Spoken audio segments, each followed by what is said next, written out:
ప్రస్తుతం మనము చూస్తున్నది నల్గొండలోని ఏనుగుపాదం చెట్టు. ఈ ఏనుగుపాదం చెట్టు త్వరలో శ్రీమద్ పోతులూరి వీరేంద్ర బ్రహ్మం స్వామి గారి విగ్రహ ప్రతిష్ఠ గావింపబడి ఉన్నది.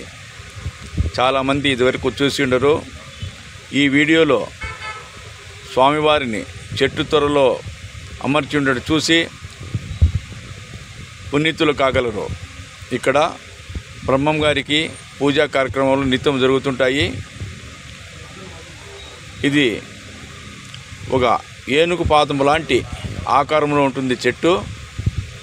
కాబట్టి ఈ చెట్టును ఏనుగు పాదం చెట్టు అని పిలుస్తుంటారు.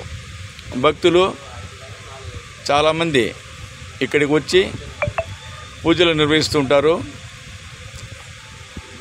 భక్తులకు అక్కడి పూజారి ఈ చెట్టు మహిమలు విషయాల గురించి వివరిస్తున్నారు. మనం ఇప్పుడు చూడగలము. అలాగే శ్రీశైలం మౌనాశ్రమం పీఠాధిపతి గారు శ్రీ రుద్ర శివానంద స్వామి గారు ఈ చెట్టును దర్శించుకోవడం జరిగింది. అదే ఇప్పుడు మనం చూస్తున్నాము. ఈ చెట్టు యొక్క ప్రాముఖ్యత చాలా ఉందని అక్కడి ప్రజలు నానుడి. అలాగే మనము ఇప్పుడు శ్రీ శివస్వామి శంఖానాదము వినవచ్చును.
శివస్వామి గారు బ్రహ్మం గారికి పూజలు కూడా నిర్వహించడం మనము చూస్తున్నాము.